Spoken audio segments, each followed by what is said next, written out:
Bonjour. Je te retrouve avec un immense plaisir afin qu'ensemble nous soyons en mesure de continuer la lecture, l'étude de la parole de Dieu. Aujourd'hui, nous verrons les menteurs. Juste avant, prions. Notre Seigneur et notre Dieu, nous sommes heureux de revenir vers toi avec la certitude que tu nous entends. Tu nous accompagnes et tu nous diriges dans toute la vérité. Alors que nous allons maintenant voir ce thème, que le Saint-Esprit continue de nous éclairer, qu'il nous garde. Nous t'avons prié au nom de Jésus et pour ta gloire éternelle. Amen. Tu vois bien que c'est un journaliste dans la vidéo qui explique que la guerre de l'Ukraine a débuté sur un mensonge. Les Russes ont été à tort accusés d'avoir envoyé un missile sur un marché afin de tuer des innocents. Mais la Bible nous enseigne qu'il n'y a rien de nouveau sous le soleil. Je vais te conter quelque chose qui s'est déroulé parce qu'un homme qui s'appelait Mardochée se trouvait dans la cour du roi. Et c'est dans le livre d'Esther. Assuérus, c'est le nom de ce roi en question. Il régnait depuis l'Inde jusqu'en Éthiopie, sur 127 provinces. Mardochée était un Hébreu, et sa cousine Esther devint reine. L'affection qu'il portait à sa cousine l'incitait à se tenir près du palais chaque jour pour avoir des nouvelles de sa petite cousine. Et nous allons lire dans le livre d'Esther, chapitre 3, les versets 1 à 9. Après ces choses, le roi Assuérus fit monter au pouvoir Haman, fils d'Hammédatha, l'Agagite. Il l'éleva en dignité et plaça son siège au-dessus de ceux de tous les chefs qui étaient auprès de lui. Tous les serviteurs du roi qui se tenaient à la porte du roi fléchissaient le genou et se prosternaient devant Haman, car tel était l'ordre du roi à son égard. Mais Mardochée ne fléchissait point le genou et ne se prosternait point. Et les serviteurs du roi qui se tenaient à la porte du roi dirent à Mardochée: pourquoi transgresses-tu l'ordre du roi?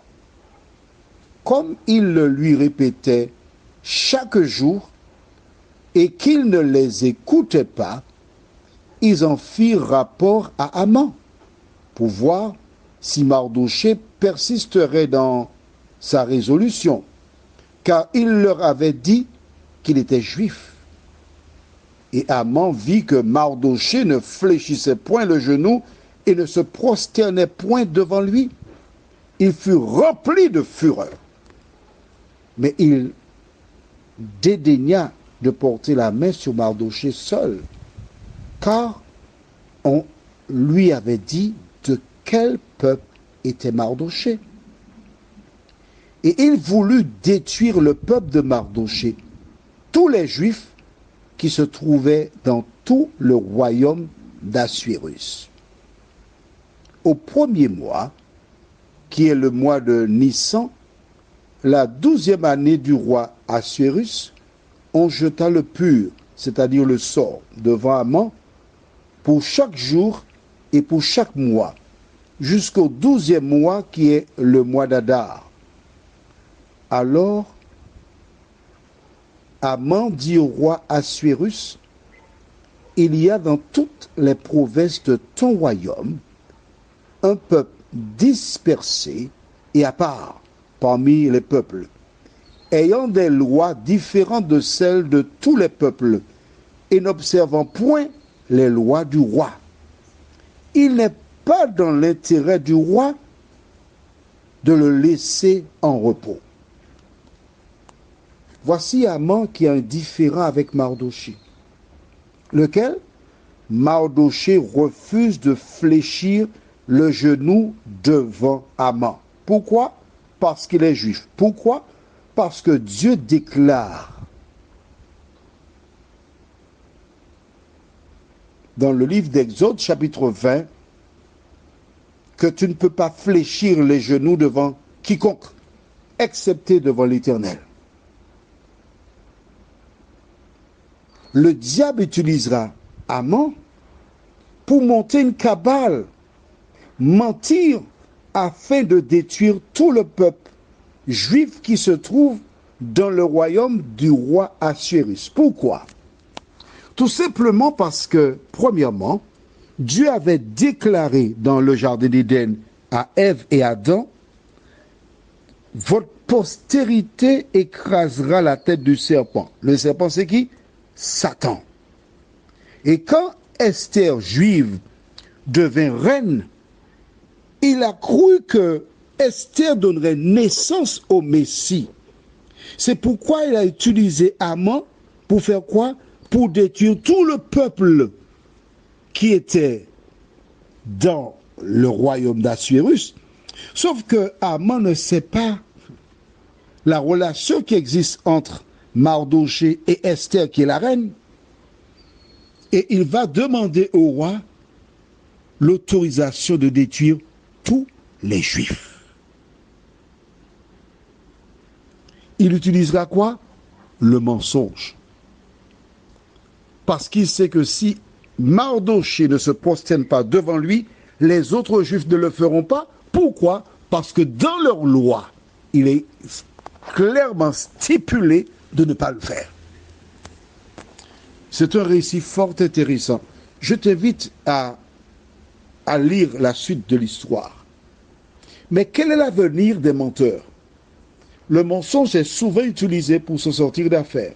Lorsqu'on a commis une erreur, on a brûlé un feu rouge par exemple, ou on a fait une bêtise quelconque. Mais quel est l'avenir de celles et ceux qui se livrent au mensonge? La Bible répond dans le livre d'Apocalypse chapitre 21, versets 5 à 8.